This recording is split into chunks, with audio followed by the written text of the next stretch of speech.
Well, here's a question. Why do humans have a taste for alcohol? The answer may go back millions of years. It's called the Drunken Monkey hypothesis. We get our alcoholic appetite from primate ancestors. UC Berkeley researchers say they may have new evidence to support this.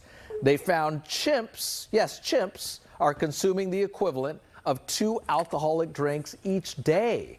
This comes from field research at 2 chimp hotspots in Africa. Chimps are eating fermented fruit. The researchers measured the alcoholic content of those fruits and looked for evidence that the chimps were metabolizing it. Fascinating. Joining us now is Aleksey Maro, a grad student at UC Berkeley who did the field research in Africa. Aleksey, thanks for joining us now. How did this even get on your radar? What stemmed this project?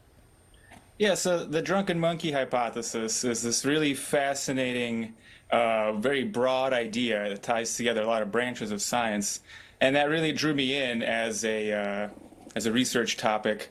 And the idea of human attraction evolved from our remote ancestors that consumed lots of fruit, and that the alcohol was somehow maybe a signal via the smell of being able to find the fruit, the sugar calories. And so this association evolved hypothetically, according to the Drunken Monkey hypothesis, in humans. And so finding that there is, in fact, alcohol not only in the fruits in the tropics, but also that specifically chimpanzees, our closest taxonomic relatives, are consuming it. It's a big support for the hypothesis. It's fascinating, your research here. Okay, so a couple of quick questions here. Are these chimps actually getting drunk? You said it's about 2 alcoholic drinks a day. And what kind of fruit are they eating?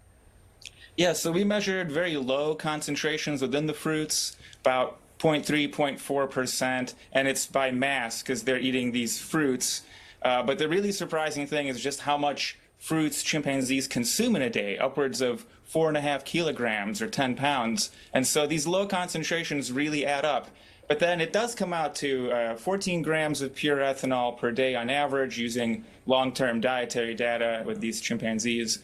And that comes out to, well, like a 125 milliliter glass of wine, 12.5% wine, is 12 grams of pure ethanol. Are these chimps gravitating toward these fermented fruit? Is there a health benefit that they feel, or is it a social thing for them? So this is just sort of a measurement of what we measured under the trees as they were feeding, or from the ground as they were feeding. And so this is sort of what's available. And this is an annualized average. So sometimes the chimps are consuming more, and sometimes they're consuming very little alcohol. And it depends on whether they're avoiding it or they're going after ethanol-rich fruits. All that remains to be studied. How does this research fit in with the Drunken Monkey hypothesis? Yeah, I mean, I think it really supports it. It's solid empirical evidence that the chimpanzees are encountering enough alcohol in their diet that is physiologically relevant for humans. Of course, there's a speed limit. They can never abuse alcohol because they can only consume as much as their stomach can hold and as fast as they can consume the fruits. And so that's really the evolutionary mismatch between humans and our ancient way of life, is these large liquid concentrations that we can down really quickly. The chimps can't do that. Final question for you. How was it going to Africa and researching this? Oh, amazing. Yeah, it's a beautiful, beautiful land, and the animals are fascinating. They're fully habituated, so they're not scared. They just live their life in front of you without running away. That's amazing. Keep us posted on your research. Thanks for being with us tonight.